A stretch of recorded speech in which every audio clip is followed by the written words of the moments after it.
Hermanos, qué bendición que estamos nuevamente acá para seguir compartiendo la palabra de nuestro Dios. Seguimos en el Evangelio de Marcos y estaremos todavía unas semanas más. Pero es que además Marcos ha sido espléndido, Marcos ha sido tremendo. Un libro tremendo, con unas enseñanzas, bueno, igual que todos los libros de la Biblia. Ustedes saben, cada vez que estoy predicando un libro, creo que ese es el mejor libro de la Biblia. Entonces cuando paso al otro me pasa lo mismo, ¿sabes? Y es común que pase así, porque es la palabra de Dios, no es palabra nuestra. Hoy estaremos, prepárense, agárrense ahí, que hoy tenemos un tema bueno. Hoy vamos a hablar de algo importante. Yo diría que algo que ha sido bastante controversial durante muchísimos años, pero y aún lo sigue siendo. Pero bueno, nada, está en las Escrituras, es lo que toca y es lo que tenemos que hablar. Y tenemos que ser fieles a lo que la palabra del Señor dice. ¿Sabe? Nosotros vivimos en la era de la información. Vivimos en la era de la información. Nunca antes los seres humanos habían tenido más acceso a la información. Si necesitamos lo que sea, solo basta, ¿qué cosa? Entrar acá y con un clic, ahí está todo. ¿No le ha pasado que está chateando con alguien y le empieza a hablar de un tema y usted no sabe de lo que le está hablando?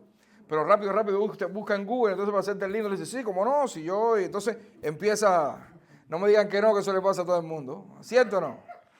Ya sabes, a mí me ha pasado muchas veces. Y la gente dice, oye, ¿cómo tú sabes eso? Yo, nada, pues eso lo aprendí en la escuela, tú sabes. Mentira, lo busqué en Google hace poco. Sin embargo, como nunca antes, también toda la sociedad se ha ido alejando cada vez más de las enseñanzas y principios fundamentales para la vida, o de enseñanzas y principios fundamentales para la vida y para la convivencia saludable. ¿Y qué es lo que sucede?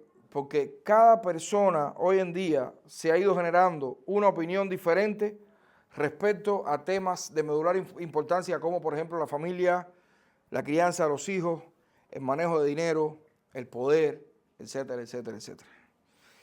Estamos terminando nosotros una sección en el libro de Marcos que comenzó con aquel ciego. Recuerden de aquel ciego que fue sanado, y fue sanado en dos partes, en dos momentos, porque la primera vez que Jesús lo sanó veía todavía los hombres como árboles, es decir, veía borroso. Estamos terminando esta sección que comenzó con la sanidad de aquel ciego y va a terminar con la sanidad de otro ciego. Pero en este caso, este otro ciego sí va a ser sanado de una buena vez, desde el primer momento. Si es una gran sección que tiene Marcos, que comienza en el 8:22 con la sanidad de este ciego y termina en el 10:52. Y estamos terminando esta sección. Esta es la última sección que Marcos nos está escribiendo antes de demostrar todo lo que Jesús había dicho que iba a hacer. Porque ya en el 10:52, cuando termina la sanidad de ese segundo ciego, a partir de ahí, a partir del capítulo 11, entonces ya Jesús entra a Jerusalén para entregarse, para ser apresado, para morir y luego resucitar. Jesús, en esta sección que estamos diciendo, ha anunciado su muerte y resurrección de forma clara en 3 ocasiones. Marcos es muy enfático en esto.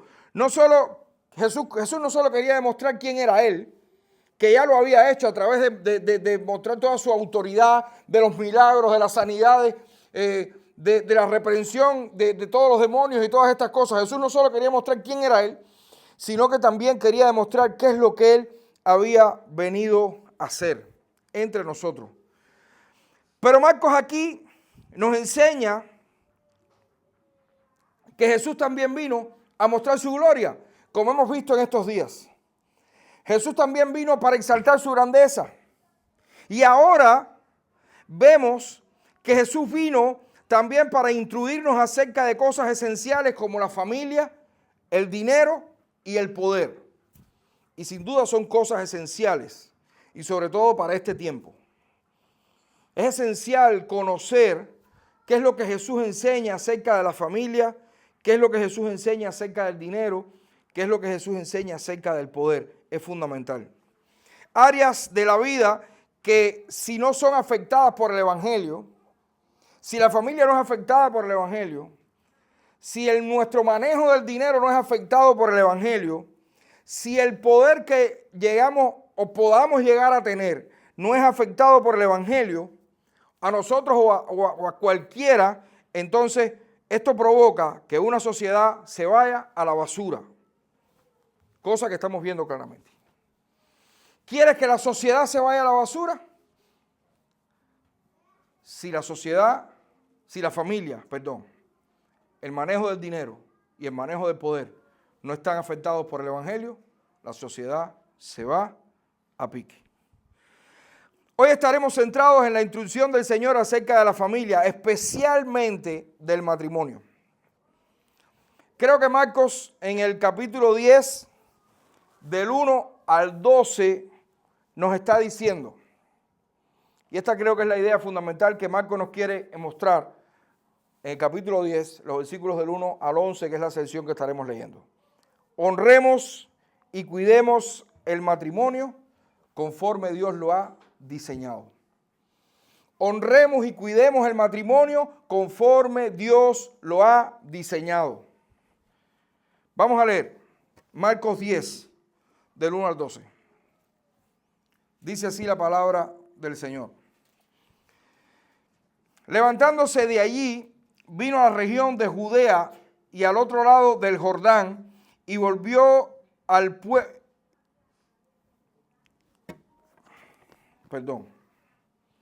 Levantándose de allí, vino a la región de Judea y al otro lado del Jordán y volvió al pueblo a juntarse a él y de nuevo les enseñaba como solía. Y se acercaron los fariseos y le preguntaron para tentarle si es lícito al marido repudiar a su mujer.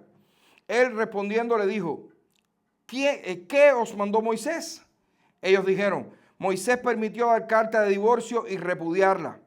Y respondiendo Jesús les dijo, por la dureza de vuestro corazón os escribió este mandamiento, pero al principio de la creación, varón y hembra los hizo Dios.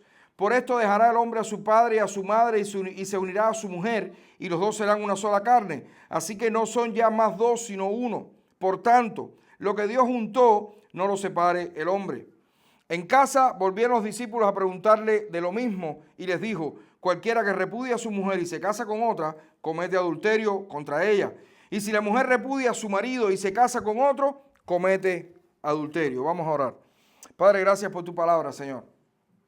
Permite que hoy nosotros podamos entender, Señor, las grandes verdades que tú nos tienes precisamente en tu palabra, Señor. Ayúdanos a comprender, ayúdanos a reflexionar, ayúdanos a pensar en ellas, Señor. Ayúdanos a entender las grandes verdades que tú nos quieres revelar. En el nombre de Jesucristo. Amén.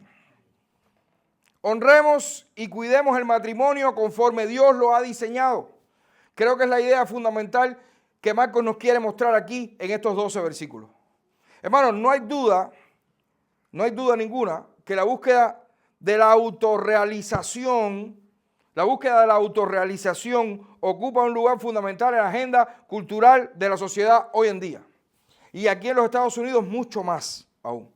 La preocupación por estos asuntos es tan grande que el compromiso con las instituciones más sagradas de la vida se condiciona a la pregunta, ¿estoy obteniendo satisfacción de esto? Esta es la pregunta, una de las preguntas más grandes que hoy se hace la gente en todo. Si estoy en el trabajo, ¿estoy obteniendo satisfacción en mi trabajo? Mi negocio, ¿estoy obteniendo satisfacción en esto? En el matrimonio, en la familia, ¿estoy satisfecho? Con respecto al matrimonio, John Adam y Nancy Williamson escribieron en su libro que se titula de esta manera, voy a tratar de traducir al español, Divorcio, : ¿cómo y cuándo decir adiós? Ellos escribieron un libro llamado Divorcio, ¿cómo y cuándo decir adiós? Y escribieron lo siguiente, escuchen bien, atentamente. Su matrimonio puede desgastarse. Las personas cambian sus valores y estilos de vida. La gente quiere experimentar cosas nuevas. El cambio es parte de la vida. El cambio y el crecimiento personal son rasgos de los que puede estar orgulloso, indicadores de una mente vital y en búsqueda de la verdad. Debe aceptar la realidad de que en el multifacético mundo de hoy es especialmente fácil que dos personas se distancien. Dejar ir a su matrimonio, si ya no le satisface, puede ser la cosa más exitosa que haya hecho en su vida. Divorciarse puede ser un paso positivo, orientado a la solución de problemas y al crecimiento. Puede ser un triunfo personal. ¿Saben qué? Lo peor de todo es que sé que quizás para algunos de nosotros, ojalá esté muy equivocado, mientras leíamos esta cita, pensábamos que estas personas tienen toda la razón. Ojalá que esté equivocado. Porque suena, especialmente en esta época, esto suena muy, ¿sabe? Suena muy lindo, suena muy hermoso. Increíble. Cuando hacemos de nuestra autorrealización y autosatisfacción el principio que rige nuestra vida, entonces podemos llamar al fracaso éxito. A la desintegración la podemos llamar crecimiento y al desastre triunfo. La mente humana es capaz de mucha perversidad, sin duda. La búsqueda de la autorrealización reduce la palabra de Dios. Escuchemos bien, cuando buscamos nuestra autorrealización, nuestra autosatisfacción, la palabra de Dios la vamos a reducir, ¿saben qué? A una guía opcional para satisfacer mis necesidades emocionales. Y esto pudiera parecer raro, pero busque, haga encuestas, pregunte, averigüe y vea cuántos creyentes o supuestos creyentes, asiduos visitantes de iglesia, hoy en día tienen la Biblia como ese manual que me ayuda a estar más estable emocionalmente. Tienen la guía como ese manual que me ayuda a estar más realizado. Tienen la Biblia como ese manual que me ayuda a estar más centradito, que me ayuda a sentirme mejor, que me calma el estrés. Y tú y yo sabemos que la palabra de Dios puede calmarte el estrés, pero no es un manual para calmar el estrés. La palabra de Dios puede realizarte en la vida, pero no es un manual para realizarte en la vida. La palabra de Dios puede hacerte feliz, pero no es un manual para hacerte feliz. La palabra de Dios es eso, la palabra de Dios. Es el libro que nos muestra a Cristo y el camino que nos lleva hacia Él y por tanto a la salvación de nuestras almas. Si reducimos, si pensamos o si hacemos el centro de nuestra vida mi autorrealización, la manera en la que me puedo sentir bien y cómodo y que puedo estar mejor, que puedo estar contento y feliz y lleno de alegría, nada más. Entonces vamos a reducir la Biblia a ese manual. Y esto es un error fatal. Craso, grave. Por supuesto que a nuestro Dios le importa nuestro bienestar, obvio. No hay nada malo en querer sentirse cada día más realizado, pero el camino hacia la realización, el bienestar, el camino hacia la paz, no está marcado o no está mostrado por un letrero que dice, mi felicidad primero a toda costa. No. La Biblia dice, escuche bien, en Proverbios 14:12 y también Proverbios 16:25, la Biblia dice, hay un camino que al hombre le parece correcto, pero al fin es camino de destrucción. Ojo, mucho cuidado. Hermano, el camino hacia la realización es la obediencia a la fe, que no es otra cosa que ser crucificado juntamente con Cristo. ¿Quieres realizarte en la vida? ¿Quieres ser el hombre, la mujer más realizado del mundo? Obedece la fe. Crucifícate juntamente con Cristo, como decía Pablo, y verás que no hay realización como esa. Porque aunque en este mundo estés viviendo como si te estuviera pasando una concretera por arriba, tú puedes estar seguro que cuando partas de aquí, que lo que vamos a estar viviendo es una miseria de años, donde quiera que vivas, en cualquier parte del mundo que vivas, tú vas a saber que tú vas a estar toda una eternidad con Dios. Toda una eternidad en un lugar donde no va a haber llanto, tristeza, dolor, nada. No hay mayor realización que esa. Sé que muchos cristianos están experimentando o han experimentado la miseria del divorcio. Lo sé. Ya sea antes de ser creyentes o cuando eran creyentes inmaduros. Sé que hay situaciones en algunas vidas que son tan complejas que es difícil saber cómo vamos a aplicar los principios bíblicos. Estoy metido en un matrimonio que es tan complejo que no sé cómo aplicar los principios bíblicos, no sé cómo salir de aquí. Pero, la iglesia tiene que ser profética. Hermano, nosotros tenemos que hablar la palabra de Dios en y a una cultura hostil, porque vivimos en medio de una cultura que es muy hostil. Independientemente de lo que la cultura piense, la iglesia tiene que tener una voz profética. La iglesia tiene que decir lo que la Biblia dice. Le guste a la cultura o no le guste a la cultura. Ayer no me acuerdo a quién le decía, en los creyentes somos contraculturales. El cristianismo es contracultural. Constantemente. El evangelio es contracultural. Por eso de las peores cosas que están haciendo las iglesias hoy en día es tratar de acomodarse al mundo. Vamos a tener un culto que se parezca a la entrega de los premios Oscar y Grammy. Para atraer a la gente. Vamos a hacer tal cosa para que entonces los jóvenes nada de lo que haga ninguna iglesia va a ser más espectacular que lo que hace este mundo. Nosotros no tenemos dinero para eso. Si tú piensas que la gente va a venir al evangelio por lo que tú puedas armar o puedas organizar o la manera que te puedas conformar a ellos, estamos embarcados. Lo único que salva y atrae es el evangelio. Por eso Cristo nos fue dado, como dice su palabra, sin atractivo, para que no le deseemos así, sino para que realmente el encuentro que la gente pueda tener con el Señor sea precisamente por el impacto del evangelio en su vida. Por tanto, entremos en materia. ¿Qué dice Jesús sobre el matrimonio y el divorcio? A la luz de estas palabras, de sus palabras, ¿cómo debemos vivir nosotros? ¿Qué tenemos que hacer? Primero tenemos que ver un poco de contexto en este pasaje que acabamos de leer. Esta controversia que vemos en este pasaje se originó por la interpretación de Deuteronomio 24:1. Cuando digo controversia es porque el pasaje comienza así, y estaba Jesús caminando y la gente empezó, y de pronto los fariseos llegaron, ¿y qué le preguntaron los fariseos? ¿Es lícito para un hombre repudiar a su esposa? ¿Es lícito?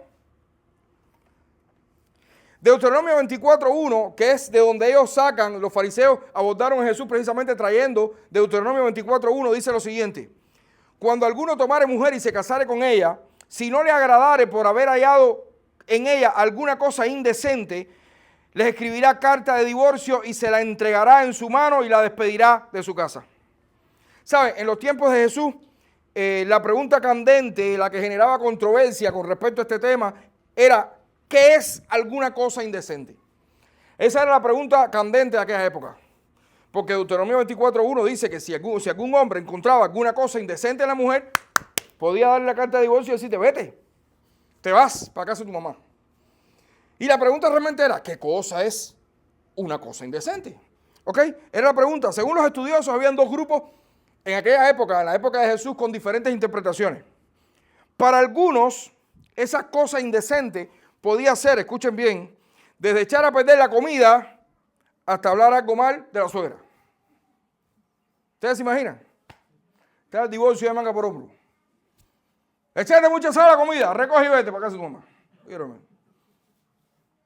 Porque estás hablando mal de mi mamá, recoge y vete para casa de la tuya. Increíble. Si el pelo, si no tenías un pelo, si caminando por la calle le preguntaste a algún hombre qué hora es, también. Sí, eran cosas increíbles, era un grupo muy liberal. Sin embargo, Había otra escuela de pensamiento que decía que esa indecencia se limitaba a cuestiones de inmoralidad sexual solamente. Es entonces en medio de esta diferencia de pensamiento teológico que los fariseos se acercaron a Jesús para ponerlo a prueba. Parece que dijeron, vamos a hacer esta pregunta, a ver con cuál de nosotros está. Si está con un grupo, entonces el otro grupo lo va a echar para adelante. Si está con el otro, entonces llegaron donde estaba Jesús para ponerlo a prueba, para tentarlo. Una pregunta realmente capciosa. Y ahí entonces en ese momento dijeron, ¿es lícito al marido repudiar a su mujer? Pero es interesante, Jesús, obvio, es Dios, con toda sabiduría. Y es interesante que no comenzó directamente a responder a aquella pregunta, sino que llevó la conversación al diseño de Dios en la creación. El Señor, me imagino que ha dicho, yo sé por dónde ustedes vienen, yo conozco sus pensamientos, ahora voy por ustedes. Hoy estaremos haciendo algo inusual nosotros, porque vamos a salir un poco de Marcos y vamos a entrar un poco en Mateo, en el pasaje paralelo. Normalmente no me gusta hacer esto porque entiendo que cada autor de la Biblia tiene un propósito específico, pero vamos a usar también un poco el pasaje de Mateo, porque creo que es un poco más extenso y nos va a dar un poco más de claridad. Mateo nos narra lo siguiente en el 13, del 3 al 9, vamos a escuchar. Es muy parecido, pero un poco más extenso. Y nos va a aclarar algo importante. Entonces vinieron a él los fariseos tentándole, diciéndole, ¿es lícito al hombre repudiar a su mujer por cualquier cosa? Él respondiendo les dijo, ¿no habéis leído que el que los hizo al principio, varón y hembra los hizo? Y dijo, por esto el hombre dejará padre y madre y se unirá a su mujer y los dos serán una sola carne. Así que ya no son más dos, sino una sola carne. Por tanto, lo que Dios juntó no lo separa el hombre. Le dijeron, ¿por qué pues mandó Moisés a dar carta de divorcio y repudiarla? Él les dijo, por la dureza de vuestro corazón, Moisés os permitió repudiar a su mujer, salvo repudiar a vuestras mujeres. Mas al principio no fue así. Y yo os digo que cualquiera que repudie a su mujer, salvo por causa de fornicación, y se casa con otra adultera, y el que se casa con la repudiada, adultera. Jesús anuncia el ideal desde el principio de la creación en Génesis 2:24. ¿Cuál es el ideal? Por tanto, dejará el hombre a su padre y su madre y se unirá a su mujer y serán los dos una sola carne. Y a esto le añade, ya esto sí es añadidura de Jesús. Jesús como que comenta ahora Génesis 2:24 y dice, de manera que no serán más dos, sino una sola carne. Por tanto, lo que Dios juntó, no lo separe el hombre. Jesús es claro poniendo la base de toda la conversación. Jesús, antes de responder la pregunta, puso la base teológica de toda conversación, de la conversación que iban a tener. Y dijo, de alguna manera dijo, en el principio el divorcio era inconcebible e imposible. No había cláusula ninguna para admitir el divorcio en el principio. Jesús cita Génesis también para enfatizar dos cosas fundamentales y es bueno que entendamos esto. Primero, Jesús quiere enfatizar la conexión y la intimidad en la relación matrimonial. Una sola carne. No hay relación más profunda. No hay relación más profunda en todas las relaciones terrenales. No la hay. No la hay. Y por eso me gusta mucho, y lo digo cada vez que tengo la oportunidad, a las mujeres, que son madres también, por supuesto, que a veces piensan que lo más importante y todo, y la relación más estrecha que tienen es con sus hijos. No. La relación más estrecha que existe sobre la tierra es la relación matrimonial. Entre otras cosas, porque sus hijos, ¿sabes qué? El día de mañana se van. ¿Y con quién te quedas? Con el viejo o la vieja que tienes desde hace tiempo. Con eso. Yo no sé en Venezuela, Nilson, pero en Cuba hay un dicho que muchas mujeres dicen, esa no es familia mía. Mi marido, esa no es familia mía. Mi mujer, esa no es familia mía. Es un viejo pegado. Error grave. En la palabra de Dios no hay relación más fuerte, sólida y estrecha que el matrimonio. Una sola carne. Y aquí Jesús quiso enfatizar esto, la conexión y la intimidad. En segundo lugar, la permanencia de la relación. Al ser una sola carne unida por Dios, el hombre no lo puede separar. Saben, muchos han pensado, muchos teólogos liberales han dicho, sí, pero eso fue al principio. Pero ya la caída condicionó eso. Negativo por esa vía. La caída, el pecado original de Adán y Eva tampoco condicionaron el divorcio. Tampoco, ¿saben qué? ¿Qué dice Malaquías 2 del 14 al 16? Malaquías, el profeta Malaquías, dijo muchísimos años después de la caída. Y todavía preguntan por qué, en un contexto de juicio, en que Dios estaba enjuiciando a su pueblo, el pueblo preguntaba. Y entonces aquí el profeta respondía, y todavía preguntan por qué. Pues porque el Señor actúa como testigo entre tú y la esposa de tu juventud, a la que traicionaste, aunque es tu compañera, la esposa de tu pacto. ¿Acaso no hizo el Señor un solo ser que es cuerpo y espíritu? ¿Por qué es uno solo? Porque busca descendencia dada por Dios. Así que cuídense ustedes en su propio espíritu y no traicionen a la esposa de su juventud. Yo aborrezco el divorcio, dice el Señor, Dios de Israel. De manera que ni la caída condicionó lo que era desde el principio. Dios nunca ha estado de acuerdo con el divorcio, nunca, nunca. El divorcio es siempre una tragedia, siempre un alejamiento del ideal divino.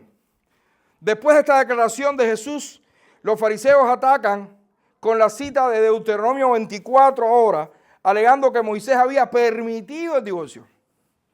Entonces, ¿cómo va a ser ilegal el divorcio si Moisés, en Deuteronomio 24, dice que Moisés dio carta de divorcio? Perdón, pues permitió dar carta de divorcio. ¿Permitió eso, dar carta de divorcio? ¿Cómo sería ilegal si está en las Escrituras? La respuesta de Jesús fue muy contundente. Muy contundente fue la respuesta de Jesús. Por la dureza de sus corazones, Moisés les permitió divorciarse de sus esposas, pero al principio no fue así. Interesante el juego de palabras que usa en este pasaje, que se usa en este pasaje de Mateo, pero que determinan entonces la realidad de este asunto que estamos viendo. Moisés no mandó dar carta de divorcio. Moisés permitió dar carta de divorcio por los corazones duros de los hombres en Israel. Fue por el pecado, por los abusos que Dios hizo, una concesión divina a la debilidad humana. Es algo, miren, es algo que sabemos que sucede por nuestra irresponsabilidad además, pero que bajo ningún concepto es una aprobación por parte de Dios. Y es ahora entonces, cuando llegamos al corazón de este pasaje, o de la enseñanza, básicamente, de Jesús acerca de este importante tema. En el versículo 9 de Mateo dice, y yo os digo que cualquiera que repudia a su mujer, salvo por causa de fornicación, y se casa con otra, adultera. Y el que se casa con la repudiada, adultera. Al parecer aquí tenemos una cláusula de excepción. ¿Cuántos son abogados aquí? Betty. Además de Betty. ¿Alguien más? ¿No? ¿Cómo? Rolly. ¿Verdad que sí, Rolly? Perdón. Allá mira también, los niños también son abogados. Sí, ustedes son abogados, pero otro tipo de abogados. Exacto. ¿O no? Yo no sé de quién te hablaste. Yo no conozco a ese hombre. Por si acaso se ha oído. Salvo por causa de fornicación. Parece que aquí tenemos una cláusula de excepción, pero todo depende de la interpretación correcta de la frase, salvo por causa de fornicación. ¿Sabe? Ha habido mucha controversia, sobre todo en círculos liberales, pero la palabra usada en el lenguaje original aquí es porneia. Creo que eso alguna vez lo hablamos. Que significa inmoralidad sexual. Es decir, el divorcio, según Jesús nos enseña en Mateo, no es permitido bajo ninguna circunstancia, salvo por causa de inmoralidad sexual dentro del matrimonio. De manera que, sin dar muchas vueltas al asunto, la única causa para un posible, y escuche bien, posible divorcio, según la enseñanza de Jesús, es cuando dentro del matrimonio hay inmoralidad sexual. Pero de nuevo, ¿en qué contexto Jesús nos está dando esta enseñanza? En el contexto de la dureza de nuestros corazones, en el contexto de nuestro pecado. No es una orden, no es un mandato. Es una concesión a nuestra debilidad y solo por una causa específica. ¿Qué significa esto, hermano? ¿Qué significa esto? Que aún mediando esta causa, la gracia de Cristo puede actuar para restaurar lo que se ha roto. Aún mediando esta causa, la gracia de Cristo puede actuar para restaurar lo que se ha roto. La gracia de Cristo es más que suficiente para hacerlo. Por eso nosotros como iglesia nunca vamos a aconsejar, divórciate. ¿Tienes problemas? Déjalo o déjala. No, pero me traicionó. Vamos a trabajar. Te entiendo. Entiendo tu situación. Entiendo tu dolor. Entiendo tu decepción. Entiendo tu complejo. Entiendo tu estrés. Te entiendo que te sientes traicionado, entiendo que te sientes traicionada, entiendo todas esas cosas y entiéndanme que estoy hablando de matrimonios en el Evangelio, aquí en Cristo. Porque allá Pablo dice otras cosas que cuando veamos los Corintios ya veremos. Con la mujer, con el esposo inconverso o al revés. Pero aquí ahora lo que estamos viendo en Mateo es que matrimonios en Cristo, en el Evangelio, siempre hay solución. Aún a pesar de esta cláusula, porque la gracia de Cristo es suficiente para perdonar y para restaurar todo lo que se ha roto. Y es bueno que nosotros tengamos esto en mente y lo entendamos. El divorcio nunca es el ideal. Nunca es el ideal. Por eso no sé si alguien aquí, que creo que no, pero si alguien nos está viendo por las redes, ¿estás teniendo problemas con tu matrimonio? ¿Estás teniendo problemas serios? ¿Crees que no hay solución para tu matrimonio? ¿Crees que esos 30, 20, 10, 15, 5 años de matrimonio se van a pique, se van a la basura? En la gracia de Cristo hay solución. Por eso, el primer paso para alguien que no conoce al Señor y está teniendo problemas matrimoniales serios, el primer paso es arrepentirte de tus pecados y creer en el Evangelio. El primer paso para restaurar tu matrimonio en personas que no conocen al Señor es arrepentirte de tus pecados y creer que Cristo Jesús vino a este mundo, se hizo hombre, fue a la cruz para tomar tu pecado y darte salvación y vida eterna si tú crees en esto. Luego, estoy seguro que con la ayuda de muchos de tus hermanos, tu matrimonio puede restaurarse, porque la gracia de Cristo es suficiente para eso. No te lo puedo asegurar, pero tienes que dar ese primer paso. Si tienes problemas en tu matrimonio y no conoces al Señor, primero tienes que arrepentirte de tus pecados y venir al Evangelio. Y luego la gracia de Cristo puede ser suficiente.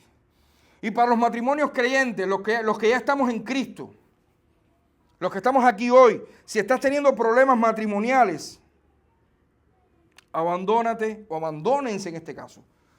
Porque además yo soy de los que piensa, porque además la Biblia sí de alguna manera lo muestra, que en los problemas matrimoniales casi nunca hay un solo responsable, porque son dos partes. Y en los problemas matrimoniales median ambas partes. Y ambas partes tienen que ponerse de acuerdo. Y ambas partes tienen que ceder. Y ambas partes tienen que abandonarse, rendirse a la gracia de Cristo, que es la única que puede restaurar sus corazones y restaurar su matrimonio. Es que hace tantos años ya, pastor, que estamos en esta historia, pues 200 años. Yo conozco gente que han conocido el Evangelio con 90 años y hoy están en la presencia de Dios y vivieron 90 años en la oscuridad. Porque venir a la luz es solo un instante. Solo basta que el Señor te toque tu corazón. Por tanto, solo basta un instante para que el Señor restaure lo que hace tantos años puede ser que esté dañado. Divorcio. No. Pero, pastor, aquí el mismo Jesús está diciendo que si es por causa de inmoralidad sexual, de fornicación, adulterio, sí es cierto, claro. Y no hay problema. Y no es pecado que lo hagas. Pero no es el ideal. Porque el Señor lo está permitiendo por la dureza de nuestro corazón, por el pecado que hay en nosotros, pero al principio no fue así. ¿Se dan cuenta? Al principio no fue así, no es así. Ese no es el ideal. No lo es. Según muchísimas estadísticas, lo peor que un hombre, al menos masculino, puede sufrir después de la muerte es un divorcio. ¿Quieres volver un hombre un trapo? Que se divorcie y se vaya a vivir solo. Un trapo. Un trapo. El ideal nunca será el divorcio. Nunca, nunca será el divorcio. Jesús fue claro desde el principio. Y desde el principio, y quiero tocar esto, que será breve, pero también creo que es importante para este tiempo. Jesús también nos quiso decir, con Génesis, que el matrimonio era entre personas de ambos sexos. ¿Ok? Es decir, un matrimonio heterosexual. Y eso tiene que estar claro. Parece que es claro, ¿no? Pero quiero digamos, aseverarlo, quiero reforzarlo, y sobre todo por el tiempo que estamos viviendo. Matrimonio entre dos personas, solo dos personas de diferentes sexos. Todos esos inventos de hoy en día son eso, inventos. Que si el poliamor, que si el poli no sé qué cosa, que si la no sé cuántas cosas más, que hay que volverse loco escuchando cuántos supuestos géneros hay por ahí. Pero al final de todo, después que tú te mueras, de aquí a 400 años, 500 años, si un geólogo o un paleontólogo o lo que sea va a tu tumba, te va a decir, o era hombre o era mujer. Este era un trans no binario, eso no existe. No hay hueso que diga eso. No lo conozco. No existe en la biología. Y es importante y quería recalcarlo. Pero vemos a la parte del divorcio como tal. Entonces, ¿qué responsabilidad tenemos nosotros como iglesia? Después de entender que el divorcio no es lo ideal, nunca lo ha sido. Nunca lo ha sido. ¿Qué responsabilidad tenemos nosotros como iglesia? Número uno, primero debemos resistirnos a este ambiente cultural de telenovela que pone nuestras metas de autorrealización por encima de la palabra de Dios. Primero, como iglesia tenemos que entender esto. Todos nosotros tenemos que entender que en el Evangelio la autorrealización es morir con Cristo, como dice Pablo. Es seguir a Cristo, es servir a Cristo, es ceder, y mucho más en tu matrimonio. Y yo sé que muchos hombres por ahí están diciendo, no, pero es que nosotros somos la cabeza, entonces imagínate cómo va a ser eso. Yo no puedo ceder mucho. Yo tengo que ceder, pero solo un poquito, porque si cedo un poco, ella entonces se coge la parte de ella y la mía también. ¿Sabes? Porque es normal, ¿ok? Que uno vaya a pensar así. Pero ¿saben qué? Hace poco oí a un pastor decir lo siguiente. Pablo dice que el hombre es cabeza de la mujer y que Cristo es la cabeza del hombre y que Dios el Padre es la cabeza de Cristo. Cuando decimos que el hombre es cabeza del hogar, perdón, no de la mujer, del hogar, no estamos diciendo que la mujer es un ser inferior. Porque si decimos que la mujer es un ser inferior, entonces estamos diciendo que Cristo es un ser inferior. Porque el Padre es la cabeza de Cristo. Y nosotros sabemos que Cristo no es inferior al Padre. Que son dos iguales. Que por roles tenidos desde antes de la fundación del mundo, desde siempre, Cristo quiso en su voluntad someterse a la voluntad del Padre. Y por eso vino a esta tierra. Y por eso hizo lo que hizo para salvarnos a ti y a mí. Por tanto, cuando decimos que el hombre es cabeza del hogar, estamos diciendo, son iguales. Pero dentro de esos iguales hay uno que es la mujer que ha querido someterse a la autoridad del esposo o del hombre. ¿Por qué? Porque Dios ha dado roles. Y en esos roles está entonces la autoridad del hombre. Está entonces la fortaleza que Dios le ha dado al hombre para poder liderar.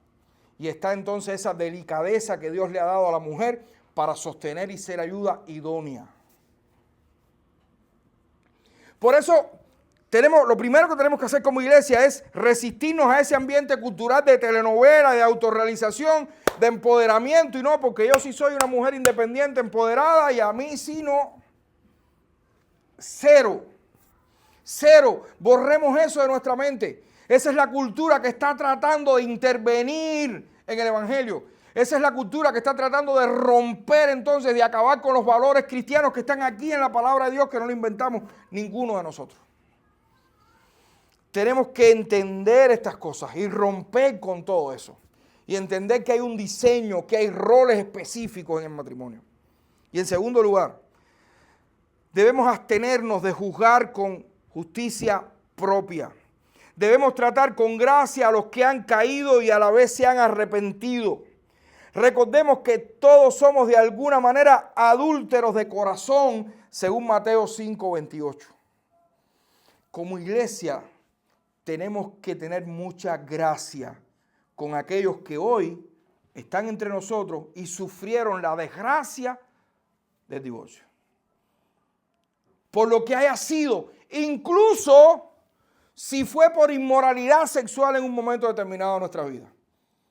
Porque según el mismo Jesús en Mateo 5:28, todos nosotros, y me incluyo, somos adúlteros de corazón. ¿Saben qué dijo Jesús en Mateo 5:28? Que cualquiera que codicia solamente con sus ojos a una mujer ya está cometiendo adulterio. El que esté libre, que tire la primera piedra. Y no estoy hablando de que tú te deleites y te quedes deleitando y te des 4 vueltas como un sijú platanero. Yo no estoy hablando de eso. Si no me refiero a eso, ¿no? Porque uno piensa, no, pero yo nunca he sido morboso. No me estoy refiriendo a eso. Yo no me estoy refiriendo a eso. Ya eso ya te pasaste. No. Me estoy refiriendo a que vivimos en medio de un mundo en el que constantemente estamos sufriendo los dardos del enemigo. Y están ahí pasándonos por al lado y no pasándonos por al lado. Nos están tocando la puerta y están hablando con nosotros. Y nos están coqueteando y todas estas cosas. Por eso, como iglesia, tenemos nosotros que tener mucha gracia con los que han sufrido la desgracia del divorcio. Por supuesto, con los que han caído y se han arrepentido hoy y están entre nosotros. Mucha gracia tenemos que tener como iglesia. Concluimos.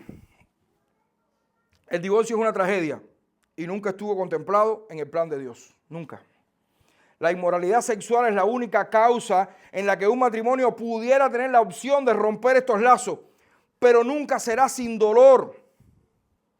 Nunca será sin el dolor propio de romper algo que estaba destinado para que fuera hasta que la muerte lo separara. Recordemos que la gracia de Cristo, además del perdón, nos dio la posibilidad de entender que perdonar es el acto más sublime y lleno de gratitud que podemos tener hacia aquellos que nos han ofendido. Y específicamente ahora me refiero a nuestros cónyuges.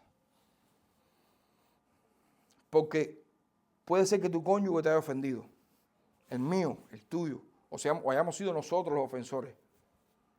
La gracia de Cristo nos ha enseñado que perdonar es lo más sublime que podemos hacer en esta tierra. Porque nosotros, sobre todo, hemos sido perdonados de todos nuestros pecados, de todas nuestras maldades. Y hoy estamos en el reino de los cielos. Hoy estamos, ya destinados al reino de los cielos precisamente por eso. El divorcio nunca puede ser una opción. Es la vía más fácil. Y conforme a este mundo que nos rodea, es lo más fácil. En Cristo siempre habrá solución para volver a empezar. Siempre, siempre, siempre, siempre. Y hoy fue un sermón raro, distinto, porque creo que este tema lo ameritaba, diferente. Entonces, no hay opción. En Cristo, es decir, sí hay opción, pero no es lo ideal el divorcio en Cristo. Porque siempre, siempre, siempre hay solución. Tenemos que ceder tenemos que aprender a perdonar. Amén. Y como iglesia, ayudar, apoyar y orar por todos aquellos que han sufrido la desgracia de un divorcio. Vamos a orar. Padre, gracias te damos. Gracias te damos por este tiempo, Señor. Gracias por tu palabra, gracias por tus enseñanzas, gracias porque Cristo vino a enseñarnos de estas cosas también tan medulares en nuestra vida. Gracias por la familia, Señor. Gracias porque es el blanco a donde el enemigo de Dios está ahora disparando con más fuerza que nunca antes. Porque destruyendo la familia, toda la sociedad estará destruida. Gracias porque sabemos, Señor, y tú nos has enseñado hoy que el matrimonio es lo más fuerte que tú has creado, sin embargo, lo más frágil que puede ser en este mundo, sobre todo cuando nuestra mente no está clara de lo que significa ser un matrimonio en ti. Ayúdanos, Señor. Ayúdanos para que podamos fortalecer nuestros matrimonios. Ayúdanos para que, Señor, nuestra iglesia pueda estar formada por familias sólidas, matrimonios sólidos, fuertes, matrimonios que aprendan a vencer toda adversidad, sobre todas las cosas, porque lo hacen con la vista puesta en ti, Señor, con la vista puesta en el Evangelio, con la vista puesta en el perdón. Ayúdanos a ceder cada una de las partes. Ayúdanos a entendernos, Señor. Ayúdanos a crecer, ayúdanos a caminar. Ayúdanos a estar más fuertes, Señor, cada día como matrimonio, porque así como iglesia también seremos más fuertes y más sólidos. Gracias, Señor, por entender estas cosas. Gracias por ser como eres. Gracias por tus enseñanzas. En el nombre de Jesús. Amén.